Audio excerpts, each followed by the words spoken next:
भी लेते हैं इस शेयर पर। गौरांग सर, ये आपने नतीजे देखे, नतीजे आपको कैसे लगे और क्या आपका नजरिया बनता है इस शेयर पर अभी? देखिए, ऐसे पहले तो एक छोटा डिस्क्लोजर पता नहीं मैंने दिया है कि नहीं दिया है, दे देता हूं फिर भी कि जो भी निवेश लायक रणनीति आज इस कार्यक्रम में रखेंगे बुनियादी दर के आधार पर लंबी अवधि के लिए, ये हमारी research team, fundamental research team की तरफ से रहा है। इसमें हमारी कंपनी जियोजित अथवा मेरा किसी भी प्रकार का व्यक्तिगत निवेश नहीं है, ना ही किसी प्रकार का वित्तीय लाभ मिलता है, ना ही किसी प्रकार का कॉन्फ्लिक्ट ऑफ इंटरेस्ट। लेकिन इसी स्तर पर रहा है, हमारे क्लाइंट्स को देते हैं, संभवतः पूर्वक उनका निवेश हो जाता है। तो ट्रांसफॉर्मर्स एंड रेक्टिफायर्स, देखिए कंपनी ने पिछले 3 या 4 साल में बहुत ही बेहतरीन रुझान दिखाया था, क्योंकि ऑर्डर बुक अच्छी थी और इनका कामकाज भी बेहतरीन चल रहा था। बीच में कुछ नकारात्मक खबरें आई और स्टॉक में हमने काफी तीव्र गति से गिरावट देखी। जहां तक नतीजों की बात है, आय में और शुद्ध मुनाफे में जो आंकड़े अभी दिख रहे हैं स्क्रीन पर, उसको देख करके ऐसा लग रहा है कि शायद परिस्थिति सुधर रही है।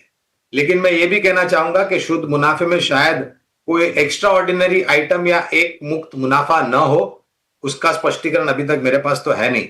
तो नतीजे अच्छे हैं और जिस क्षेत्र में ये कंपनी कामकाज कर रही है, आने वाले भविष्य में जिस प्रकार से सरकार की योजना है ऊर्जा क्षेत्र में, उसका लाभ इसको मिल सकता है।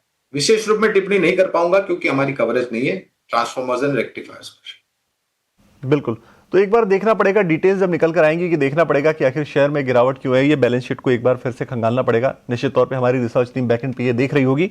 गौरांग सर, आईटी सेक्टर पर हमने मेटल और तमाम चीजों की चर्चा की, लेकिन ग्लोबल परेशानियों से इंपैक्टेड ये एक और सेक्टर है, आईटी सेक्टर। अगर आज इंडाइसेस पे देखेंगे तो नंबर 2 पे सबसे ज्यादा गिरावट आईटी सेक्टर पे आई है, करीब 2.25% के आसपास इंडेक्स टूटा हुआ है।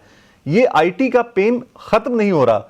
आपको क्या इसमें नियर टर्म में कोई light in the end of tunnel दिख रहा है क्या इसके पीछे?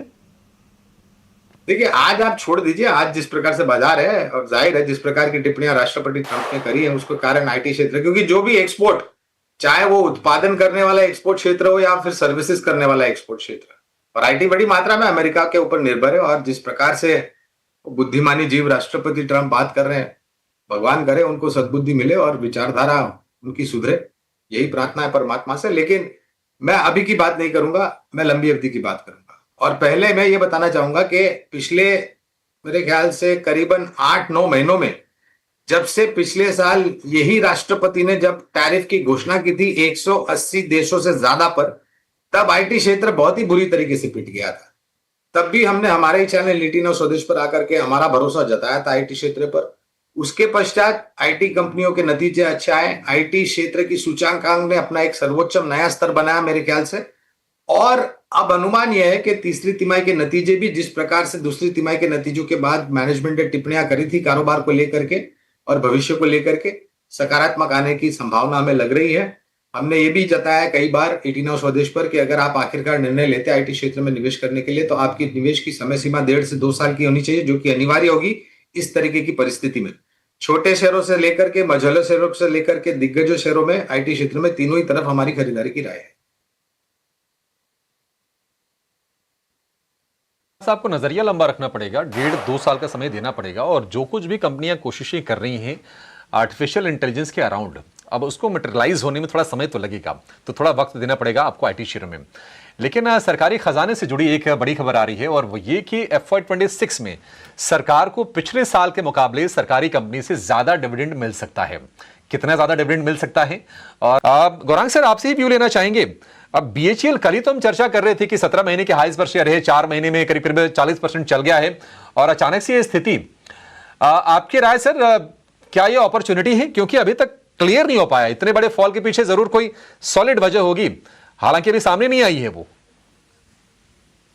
देखिए अभिषेक भाई, लेवरेज पोजीशन हो सकती है या फिर शॉर्ट, कोई बड़ा निवेशक का कोई बड़ा जो निवेश होगा वो बिक सकती है, कोई भी कारण हो सकता है। लेकिन मैं बार बार एक बात कहना चाहता हूं और कहता रहूंगा, हमें लग रहा है कि कैप गुड्स इंजीनियरिंग क्षेत्र जो है वो एक नहीं लेकिन कई कारणों को लेकर के सुर्खियों में रहेगा और सकारात्मक खबरों को लेकर के। देखिए, जिस प्रकार से परिस्थिति है, उत्पादन बढ़ रहा है, क्षमताएं बढ़ रही हैं, निजी कंपनियां विस्तार योजना कर रही है। खास करके मैं L&T की बात कर रहा हूं। L&T का कामकाज सिर्फ भारत में सीमित नहीं है, खाड़ी देशों में इनका बहुत बड़ा कामकाज है, फैला हुआ कारोबार है अभिषेक भाई, complex turnkey projects, hydrocarbon, cap goods engineering, infrastructure, defence और कई सारे कारोबार। और ये एक ऐसी कंपनी है अभिषेक भाई, मेरे ख्याल से जहां तक मेरा अनुभव रहा है शेयर बाजार से, मैं जब से जुड़ा हूं और जब से मैंने जियोजित इन्वेस्टमेंट्स को के साथ कामकाज कर रहा हूं, तब से मेरे ख्याल से एल&टी पर हम निरंतर खरीदारी की राय दे रहे हैं। इसके साथ साथ एबीबी इंडिया है, सीमेंस जैसी कंपनियां हैं, केसी इंटरनेशनल जैसी कंपनियां हैं, थर्मैक्स जैसी कंपनियां हैं, जहां पर हमारा नजरिया सकारात्मक है। खाली एक ही है, अभी इस प्रकार के बाजार में पता नहीं, कुछ लोग शायद ऐसे शेयर्स ढूंढ रहे हैं जिनका वेटेज थोड़ा ज्यादा हो, ताकि उनकी बिटाई हो तो बाजार और थोड़ा नीचे जाए, लोगों में अफरा तफरी हो जाए और एक चिंता का माहौल बन जाए। लेकिन ये सब चीज जो है वो उन लोगों को चिंता करनी चाहिए जो छोटी या मध्यम अवधि के लिए कारोबार करते हैं अभिषेक भाई। अगर आप लंबी अवधि के लिए निवेशक हैं तो इन सभी कंपनियों पर, इसके साथ साथ बीईएल, बीएचईएल, रक्षा क्षेत्र से जुड़ी हुई कुछ कंपनियां, MTAR technologies, Cochin shipyard, Mazagon dock, इन सब पर हमारी खरीदारी की राय है। भारत फोर्ज, एल&टी भी निजी क्षेत्र की कंपनी है जो रक्षा क्षेत्र में योगदान दे रही है, भारत फोर्ज है। मेरे ख्याल से अगर आप लंबी अवधि के लिए निवेशक है तो कोई भी प्रकार का जल्दबाजी में होकर के ऐसा निर्णय मत लीजिए जहां पर भविष्य में जाकर के आपको पछतावा।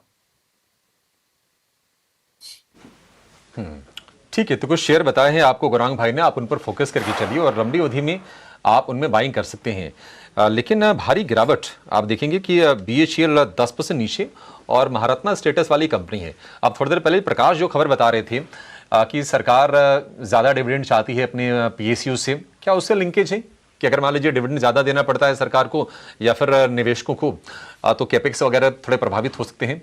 लेकिन बाकी तमाम स्टॉक्स भी टूट रहे हैं जो सरकारी कंपनीज नहीं है, तो जरा इसको और विस्तार से आगे हम समझने की कोशिश करेंगे कि आखिर क्यों दिक्कत हो रही है।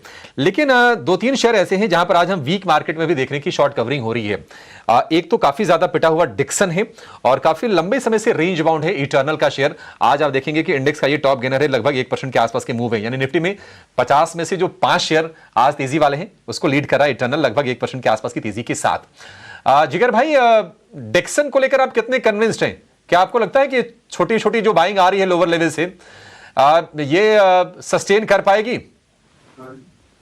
सी डिक्सन के अंदर जो हिसाब से प्राइस एक्शन देखने को मिल रहा है, कंटिन्यूसली लोअर लोज लगे हैं, बट जो मोमेंटम ऑसिलेटर्स है जैसे कि आरएसआई हो गया, मैकडी हो गया, उसमें कहीं ना कहीं बुलिश रिवर्सल के साइंस बन रहे, पूरी तरीके से बने नहीं है, बिकॉज प्राइस एक्शन जो है वो अभी भी प्रीवियस स्विंग लो के नीचे है। तो जब तक डिक्सन में 12,500 के ऊपर की क्लोजिंग नहीं आती तब तक हम इसे वैलिड बुलिश रिवर्सल नहीं मानेंगे। सो तब तक हम वेट एंड वॉच करेंगे और देखेंगे कि 12,500 के ऊपर एक बार क्लोजिंग आए और उसके बाद ही हम फ्रेश बाय करेंगे। तब तक वेट एंड वॉच रहेगा।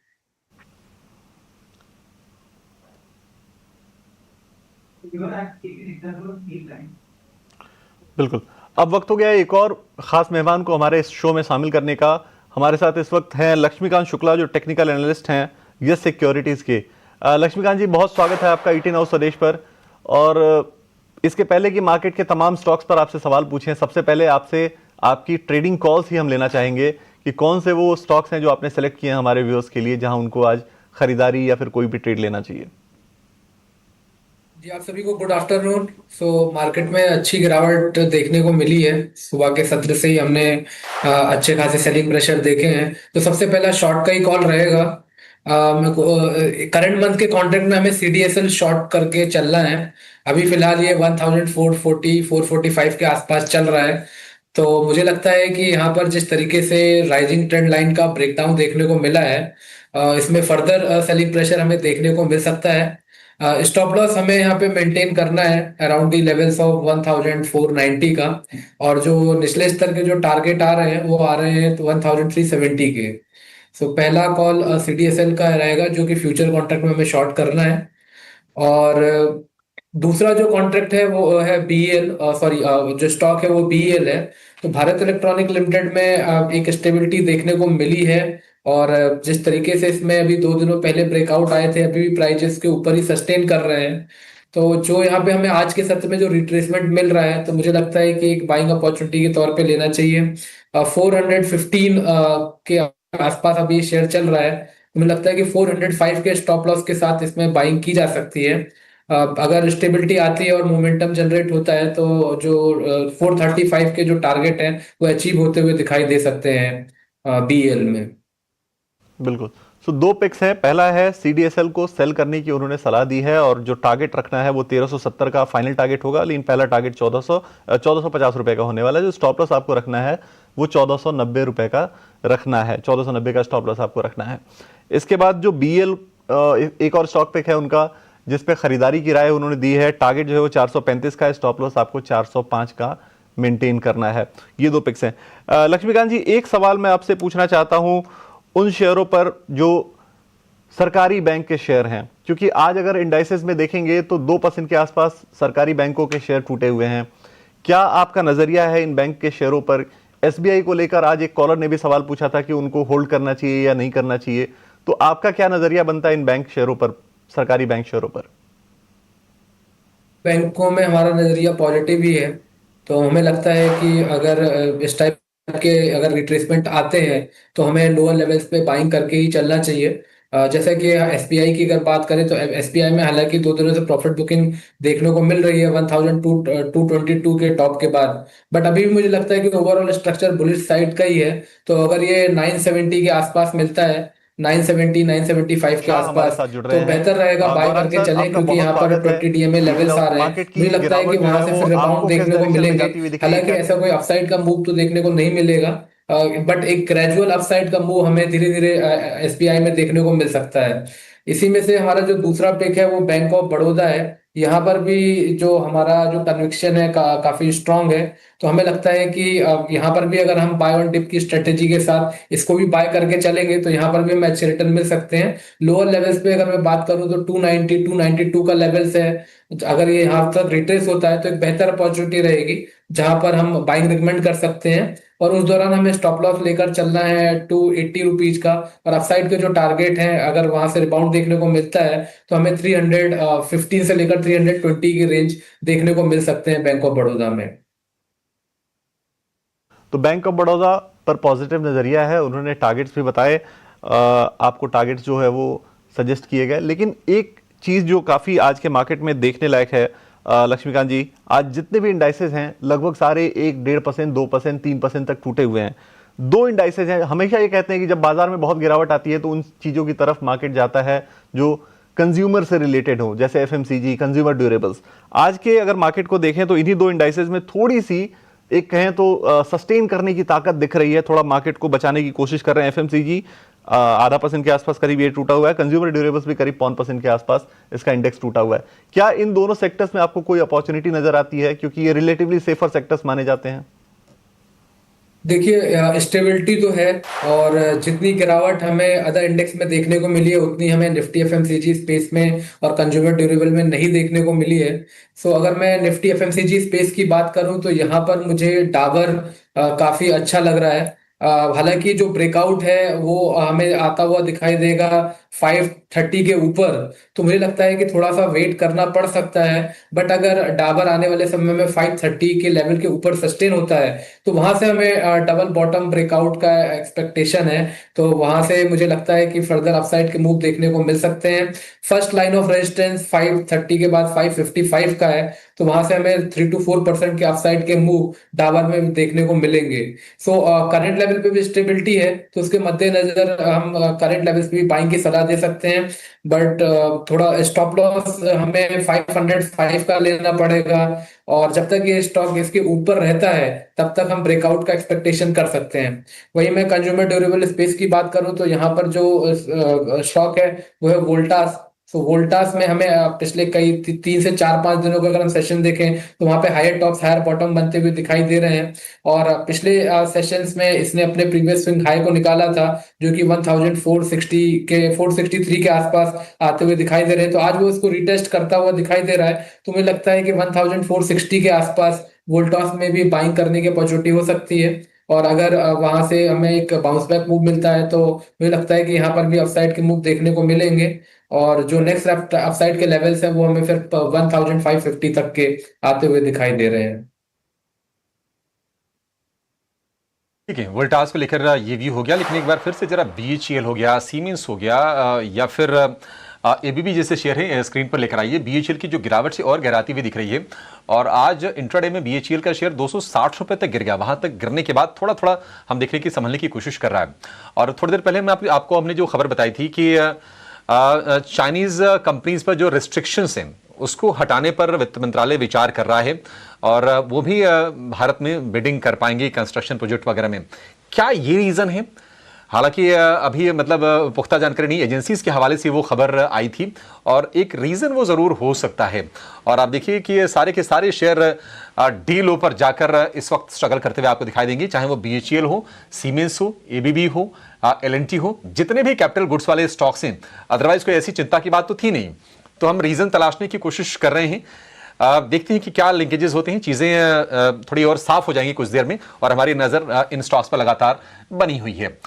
एक छोटे से ब्रेक का वक्त भी हो गया है। इस वक्त आप देखेंगे कि बाजार दिन के निचले स्तर के आसपास है। निफ्टी की जो गिरावट है 260 अंकों के आसपास की है, और सेंसेक्स जो है रिकॉर्ड हाई से लगभग 2000 पॉइंट नीचे आके अब कारोबार कर रहा है, और निफ्टी की जो गिरावट है अपने रिकॉर्ड हाई से लगभग 500 पॉइंट के आसपास की हो चुकी है। तो बाजार पर हमारी नजर बनी हुई है। ब्रेक के बाद हम जिगर